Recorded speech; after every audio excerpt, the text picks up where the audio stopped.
Sejam bem-vindos ao Chá de Trovão, no nossas primeiras impressões de Zoom 100, mais um anime dos animes de julho de 2023.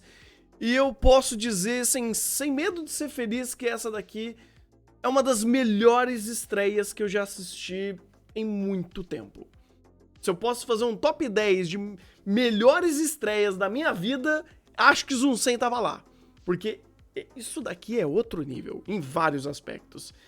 E aqui a gente tem literalmente o Akira, que ele fala, poxa, ele tá assistindo um filminho, né, de zumbi e tal, bala demais, fala, caralho, mano, zumbi, tragédia, a minha vida é tão pior do que isso, pô, queria eu estar nessa vida.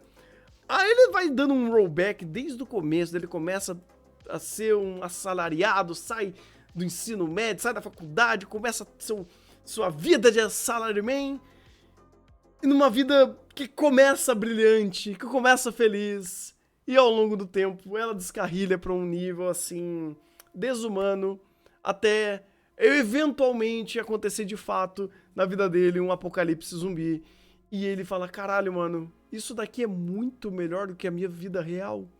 E a gente acompanha basicamente esse momento dele, de toda essa trajetória de virar um assalariado, né, sair da faculdade, virar um assalariado,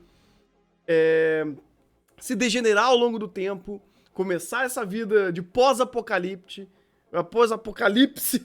e ele se libertar. E ele começar a ver isso daí como um copo meio cheio e querer viver a vida fazendo uma tabelinha de 100 coisas que ele quer fazer nesse mundo pós-apocalíptico que pra ele é basicamente a libertação, é a liberdade de um mundo assalariado, de uma empresa extremamente abusiva.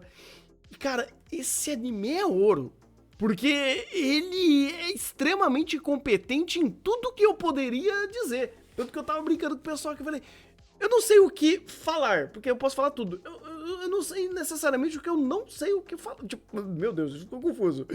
Eu não sei o que não falar. Tipo, eu não sei o que criticar. Eu não sei o que ele deixou de fazer. Eu não sei o que eu posso colocar de ponto negativo ou algo que ele não tenha feito. Porque esse episódio, ele é tão completo em tudo que ele propõe. Em âmbito temático, construção de personagem, ambientação, direção, fotografia, storyboard, sonoplastia. Cara, eu vou fazer crítica, temática, ambientação, fazendo um contraste dessas conversas que ele vai trazendo da ambientação da vida dele até de fato a conclusão do próprio episódio. Cara, é um episódio tão completo que ele parece um filme, sabe? Um longa-metragem. É absurdo de bem feito. Cara, e o mais legal é que ele tem muitas críticas, mas não é aquela crítica pra respaldar roteiro, sabe? É tipo, eu preciso inserir algum conflito aqui, eu vou fazer a crítica em cima. Na verdade é o contrário. Tudo roda em torno do contexto. E o contexto per se já segmenta toda a crítica. Então é completamente natural e é progressivo toda a construção que ele vai te fazendo. E por ele ser assim tão processual, ele é extremamente empático. Então é difícil você não se ligar assim em relação empática com os personagens, porque ele é estruturado de forma a você sentir essa empatia pelo sofrimento deles. E conforme ele vai avançando, ele vai dando esse senso de progressão e de impacto. E as críticas aparecem por elas. A obra não precisa fazer isso. Você, pelo próprio texto, você como espectador consegue mensurar isso e subentender isso. Não é nenhuma questão de inferência, é uma questão de exata percepção, porque é tão simples. Só que o ponto principal é o como ele faz isso, como ele desenvolve, como ele passa esse sentimento. Porque esse senso de progressão, ele é escalonado pela qualidade da produção, que consegue agregar cada vez mais impacto e fazer piadas ou sátiras com o próprio contexto dos personagens. Então, ele é muito inteligente na forma como ele gere e na forma como ele embasa a crítica no sentido de, pô, não tem ponto positivo. Quando o personagem ele tenta ter uma perspectiva, não, tem algum ponto positivo, né, pelo amor de Deus, e ele vai começando a racionalizar, ele só vai confirmando, é só um viés de confirmação de que não tem nada. Pior que tá, fica. E tá piorando. E a forma como ele vai desenvolvendo aqui, de fato, é extremamente interessante. porque ele conecta a crítica, segmenta ela, desenvolve, dá respaldo. Então, assim, em questão de roteiro, ele é muito inteligente, ele é muito bem composto, e ele sabe utilizar esse roteiro para aquele ponto que a gente coloca muito, que, pô, você tem um elemento fantasioso, você tem um elemento metafórico, você quer falar sobre determinado ponto. Só que ele sustenta isso enquanto ele faz as brincadeiras visuais, como por exemplo com a cor do sangue, com a questão da coloração. Quando ele sofre, fica tudo cinza, então ele sempre tenta colocar cinza, menos cor possível, e quando ele tem o momento da quebra, tudo começa a ganhar cor. Então ele liga essas montagens, essas ideias visuais, em conjunto com o roteiro. Então a parte do audiovisual dele, toda a composição visual, se conversa extremamente bem com o texto, e compõe de forma que agrega. Ao ponto de quando você tem esse ponto de clímax, de catarse do primeiro episódio, ele carrega, e só pela mudança de cor e o próprio contexto, ele carrega toda a mensagem por si só, não precisa do personagem explanar isso via texto. Visualmente ele carrega tudo isso sozinho. E tu agrega o próprio contexto da obra pra gente, que é a gente ocidental, dentro da perspectiva do oriental, do japonês dentro desse contexto. Então, se pra gente tem tanto impacto e a gente consegue ser tão empático, imagina eles, que é um contexto que literalmente retrata o contexto que eles vivem. Então, dentro dessa perspectiva, ele ainda agrega muito mais. Então, assim, isso daqui é uma completa obra de arte em todos os sentidos, em todas as formas, em todas as ideias, em tudo que ele se propõe nesse primeiro episódio. E o mais incrível, o primeiro episódio ele fecha. Ele é um episódio que ele te instiga, ele te dá um ponto de início, mas ainda ele fecha, ele vem como um pacote, que você pega o pacote, abre, consome e fala, caraca, que coisa incrível. E isso que eu acho mais fantástico, porque ele é um roteiro tão redondo que ele bate em completude de episódio, em temática do episódio, ele também seta o desenvolvimento posterior, então o que a gente vai ter daqui pra frente, ou seja, é um roteiro assim, redondo do redondo do redondo do redondo. É quase uma espiral.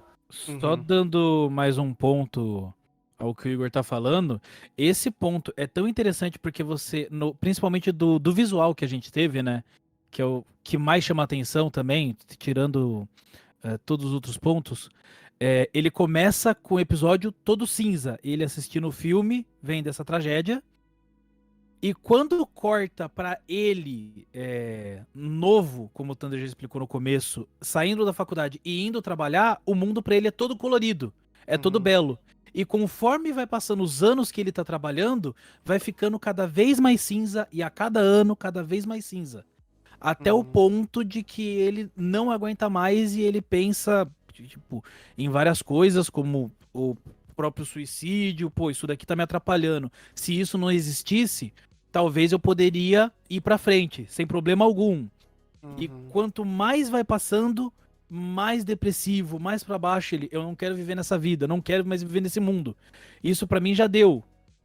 E quando você tem esse ponto de que o mundo acabou e ele se toca disso, volta a vida pra ele. Volta a vida porque ele não tem mais obrigações, ele não tem mais deveres com algo que ele se sente obrigado e ele tinha medo de não fazer. Ele não tinha nem outra condição, porque é tão bem amarrado que ele vai te ponderando a cada momento, cara. Você tem basicamente 12 a 13 minutos de contexto, e é tão processual e ele é tão cirúrgico em trazer cada ponto necessário para contextualizar personagem, ambiente, conflito, perspectiva, porque ele chega desde o garoto cheio de energia, sair do rugby, primeiro momento que ele tá ali conversando com o pessoal, poxa, que empresa legal, né? Vamos, happy hour e tal. Aí termina o happy hour, já começa, já tira crachá de novo e volta pra empresa.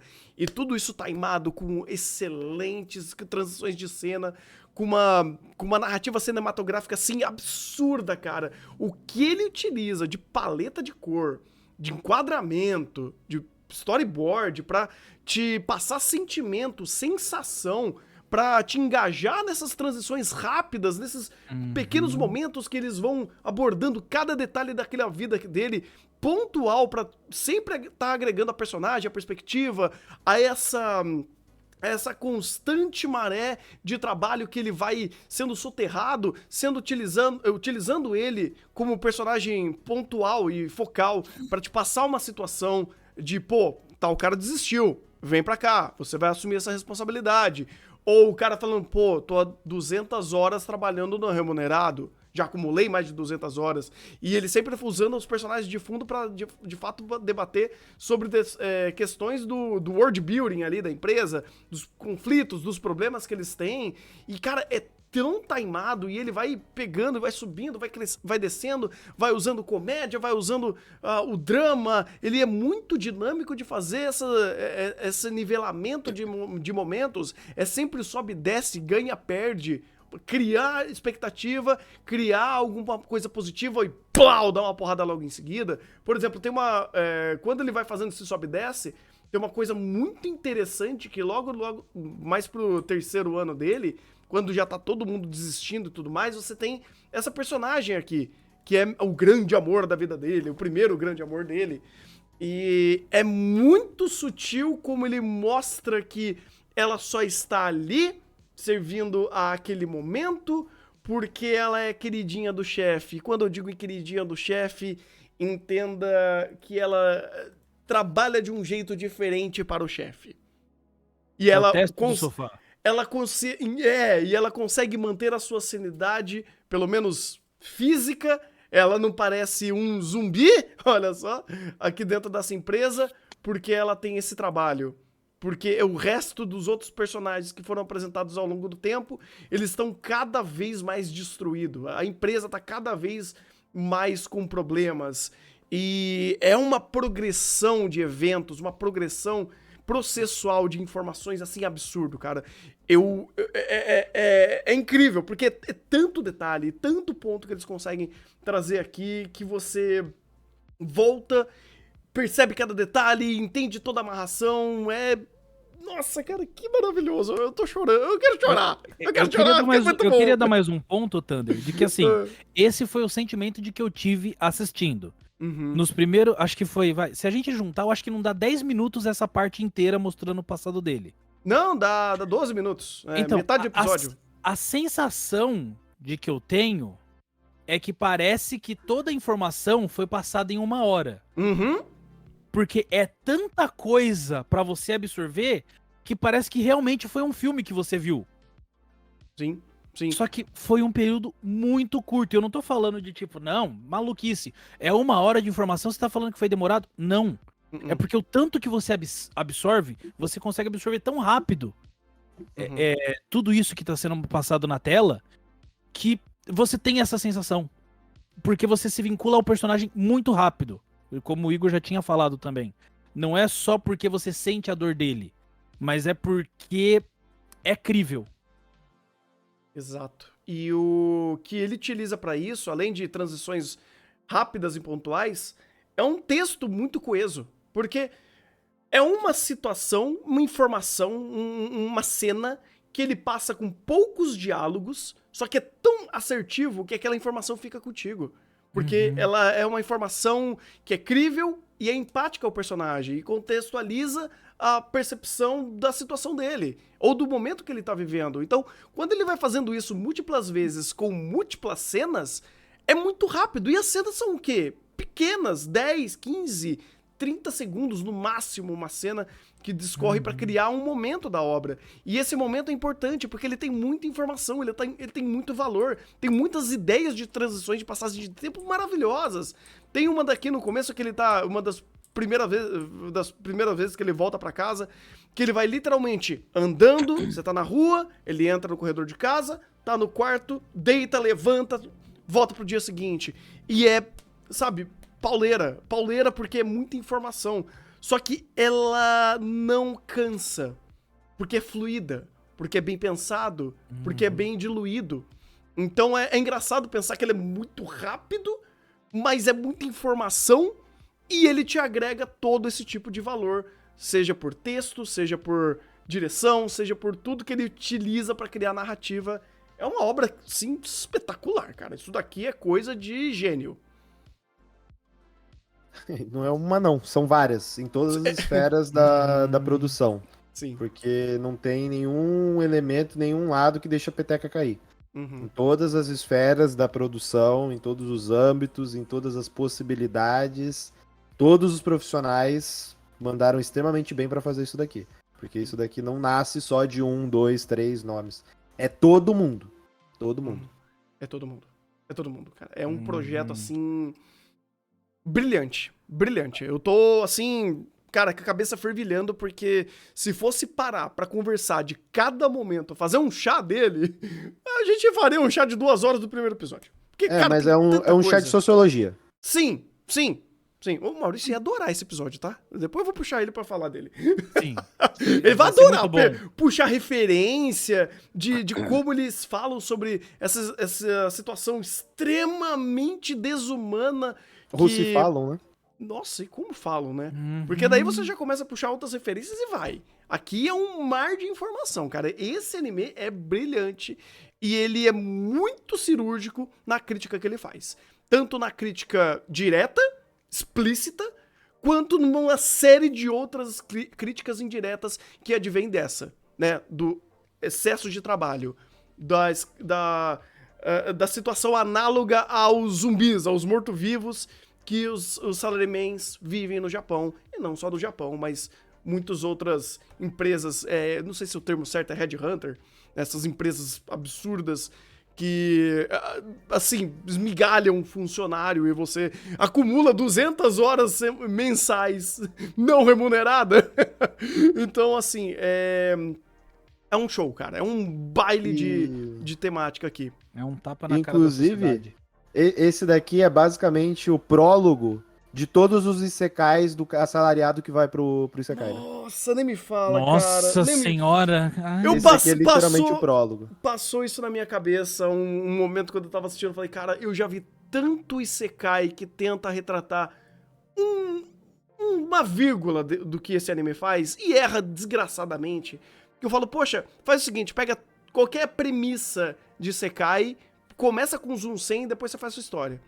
Porque, cara, não tem como. Isso daqui é literalmente uma aula de como você fazer a premissa do Isekai. Porque no caso aqui não é Isekai, tem até um momentinho muito legal. Legal? Não é legal o momento, mas é incrível como ele representa. Dele atravessando a rua, 2 carros parando. E você fala, pô, esse seria o momento Isekai? Mas não é. E não Porque só aqui esse, é a realidade. Thunder. Não Pois só é. esse. Ele olhando pela janela, ele olhando pro trem. Sim, Os vários carros parando. gatilhos. São vários gatilhos que dá pra você falar isso daqui seria o momento pra Isekai. Sim, uma E quantidade muito absurda. bem feitos. Não, é absurdo. É absurdo. Tipo, é momento dele deitando e falando, poxa, cara, com sorte amanhã eu não acordo. Você fala, nossa, cara. Eu só Isso queria dormir e não acordar. Cara, 12 minutos de episódio, ele já dando bordoada na tua cara. Você fala, meu Deus do céu, que coisa brilhante. Não, e é até legal comentar a questão do próprio contexto de quem tá fazendo a obra, né? Uhum. E o próprio contexto com relação ao estúdio LM, né? Uhum. Porque foi até um comentário que eu fiz, que não foi aqui, foi no chá, foi no Vendo Episódio, né? Que com esse contexto de crítica com relação ao trabalho que, pô, é intrínseco desse episódio, eu acho que o maior tapa na cara que eles podem dar é produzir uma obra como essa, com um cronograma saudável, sem ninguém tá morrendo. E porque isso é literalmente esfregar na cara de todo mundo que tava acima dele, no caso, no antigo estúdio, que dá pra fazer, que não precisa se matar todo mundo, se todo mundo trabalhar, se todo mundo conseguir empenhar, se você der tempo, você com o orçamento correto, né, porque ele até critica isso, pô, não tenho tempo de orçamento, o que eu vou fazer? E dá pra fazer. Então acho que a maior crítica é justamente essa, esse é o mais verdadeiro tapa na cara, que não é assim por necessidade, é assim por conveniência. Porque quem sofre não é quem tá legislando. Porque se quem legislasse sobre isso sofresse tanto quanto, não seria assim. Entende? Então eu acho que essa é a maior crítica que a obra pode trazer, que é algo que é intrínseco a ela, mas não é dentro dela, é fora dela, sobre a produção dela. Mas é que narrativamente ele também conversa muito sobre isso. E eu acho interessante também essa perspectiva, porque é aquela coisa, mas é a única possibilidade que a gente tem. É a única, de fato? Óbvio que não é. Então eu acho interessante também pontuar isso, que não é só uma crítica, não. É uma crítica te mostrando que pode ser feito diferente, que deve ser feito diferente. Eu acho que isso é o mais importante. Porque não só apontar o problema e falar, o problema tá ali, o que a gente vai fazer? Não posso fazer nada. Não, aqui é apontar a crítica, falar que a crítica tá. Apontar o problema, aquele problema tá ali e a gente sabe um jeito de resolver. E olha como dá pra resolver, não é um bicho de 7 cabeças. Sim, esse anime, se dentro da produção for uma produção saudável, ele vai ser um tapa na cara do mundo dos animes. Esse anime, ele tem toda a possibilidade de ser uma das melhores críticas e pontuais usando o anime como arte. Usando o anime como crítica. Certeiro. Porque se a produção, se a staff tiver um calendário saudável, se eles não literalmente viverem o que eles expressam nesse anime, como uma situação muito real do Japão, desse tipo de trabalhos de jornadas de 12, 15, 16, 24 horas de trabalho, ele ia ser excepcional. Porque o mundo dos animes também sofre isso. Tem outros animes que já até criticaram isso dentro do mundo dos animes, como, por exemplo, o Eizouken. Eizouken fala sobre isso. Ou o Wonder Egg sofreu exatamente isso, onde a Steph estava literalmente sendo internada com problemas de saúde, o diretor foi internado logo após que terminou o anime, e o último episódio ainda teve que ter um atraso de alguns meses e ainda não saiu do jeito que foi de qualidade do restante da obra. Então, pro mundo dos animes também isso daí é um retrato, cara. Se esse anime conseguir fugir disso, vai ser brilhante. Até o próprio Komi-san, na segunda temporada, que um dos diretores ficou doente, e os caras falaram, não, vocês vão entregar de qualquer jeito, o diretor não participou, e foi os 3 piores episódios que já tiveram na face de Komi. Sim. Então, assim, Importante lembrar que não é só uma sociedade no geral, pô. Inclusive, eu acho que é um ponto interessante também, porque um ponto de crítica que a gente segmenta muito em questão musical é rap, rock, e o rap no Japão é forte.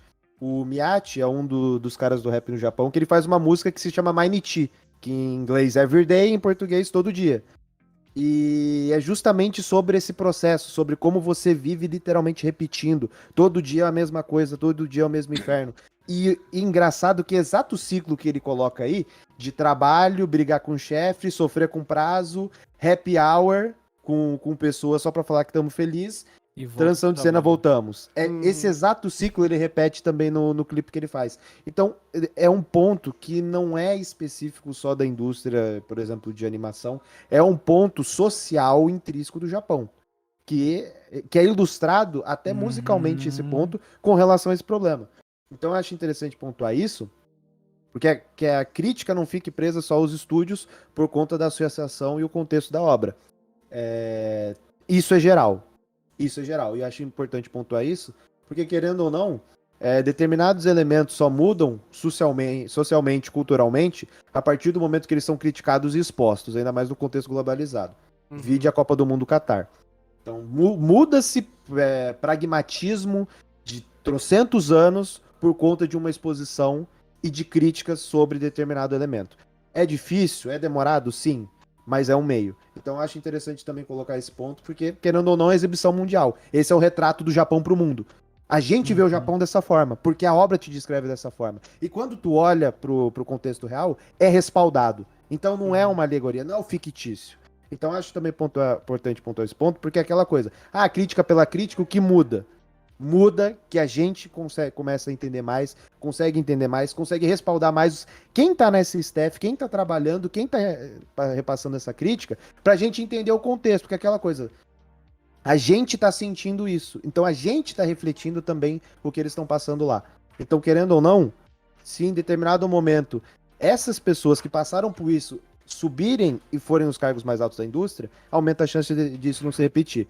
Então também é um ponto interessante pra gente refletir, criticar e ficar atento. Porque muitas vezes eu vejo, principalmente Sakuga Brasil, faz uma postagem falando sobre o cronograma apertado. Ninguém liga, porque foi bem produzido. Então dane-se que o diretor quase se matou, que o roteirista quase foi de vala também.